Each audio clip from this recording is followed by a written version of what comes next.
Hello, Abhishek. A Hi. very warm welcome to Know Your Leader series. As you know, this is a series that we run through this. We'd like to know you more professionally and personally, and probably we'd like to decode the man behind the role and probably take inspiration from your journey. Thanks, Nishant, for having me here. Look forward. Please feel free to be extremely candid. I'm actually known to be very candid, so you don't need to worry about that.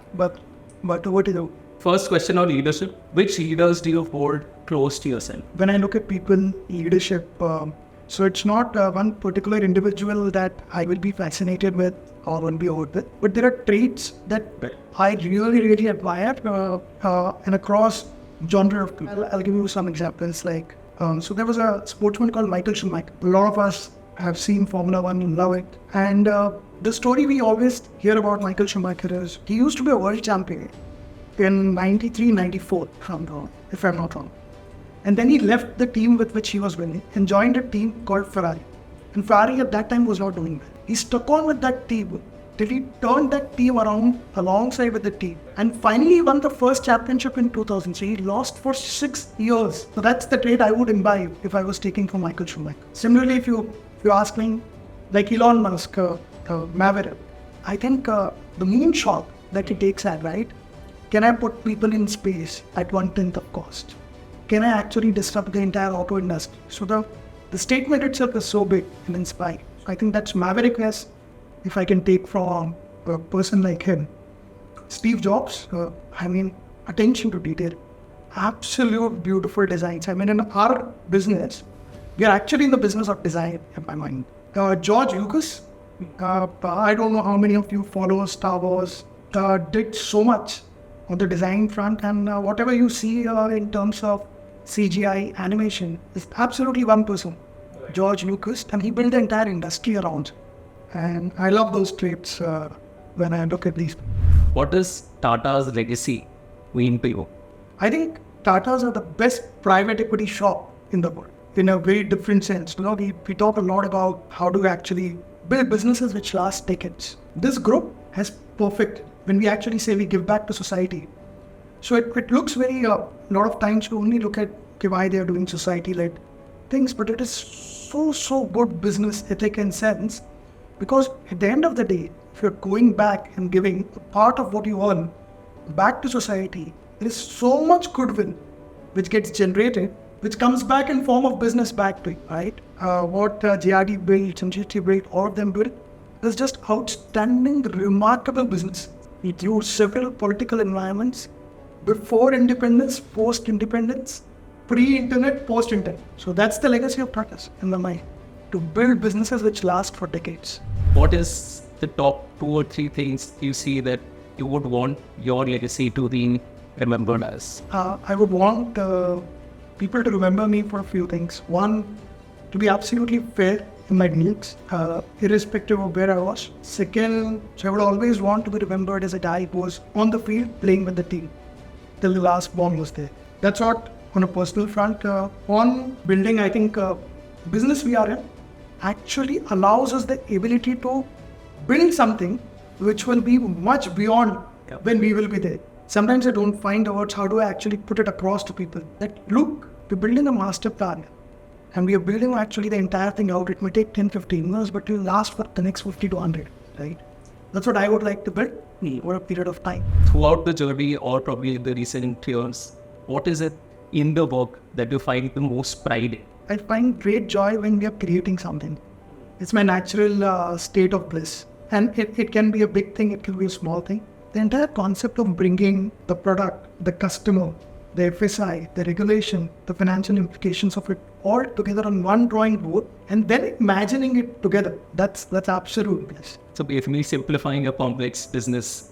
Yeah, and like I said, we are in a business which can allows you to build something which is much bigger. Right? You're not in a business which is a very small thing that you're making. You're making actually lives, you're touching lives across. So when you're looking at an IT park, how will actually people move around? How will it make life convenient? Can people move from the start of the campus till the work desk in 5 minutes every day, right? And they come down, how will they interact? How will that interact with the retail? How will the residents interact? There are so much facets and so many people who will get impacted but the decisions you will take now for years to come. Shifting gears now. So you want to know a bit more about your personal, right? So I know that you love travel so much. Just for the audience, are you a beach or a mountain person? I earlier was a beach person. I used to love beach places. But over time, I think I've started loving mountains a lot. The reason I love travel is, one, it disconnects me from work. Second, I like exploring new places.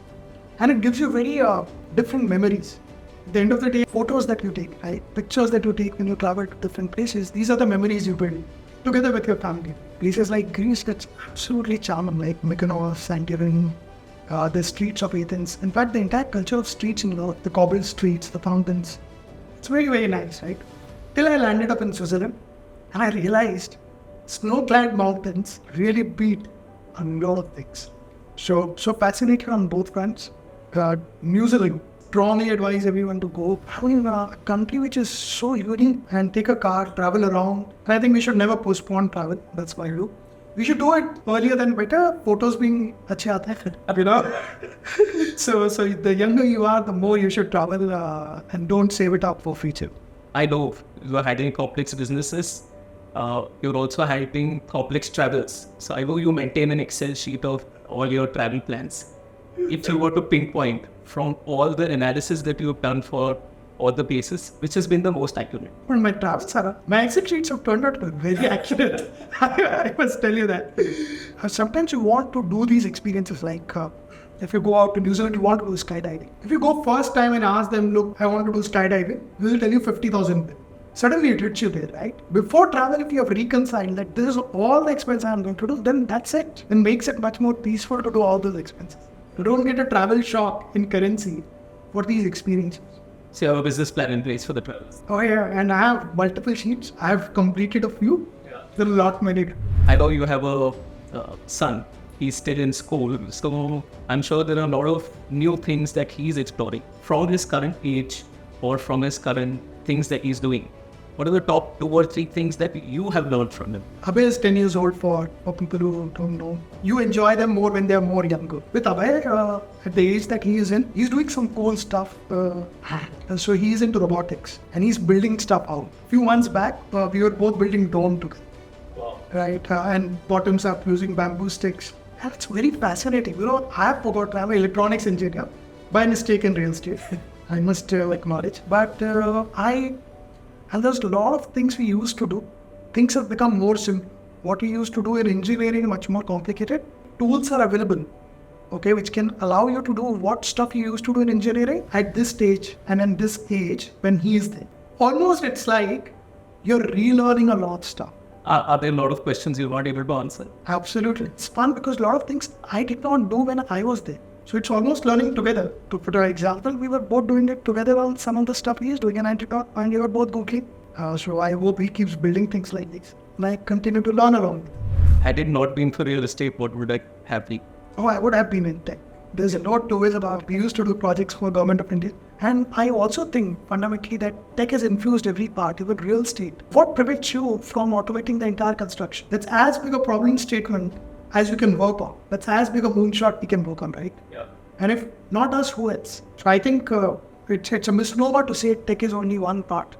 But yeah, alternate work, alternate career, I would be in embedded systems, doing absolutely gizmotics. And if you were in a sci-fi movie, which character would you like to kill? Definitely Iron Man, no doubt about it. Superman is strong. I mean, he's born strong. Spider-Man is strong, right? Because of what happened to him with the insect. Iron Man actually was a normal guy who tinkered with tech to become Iron Man.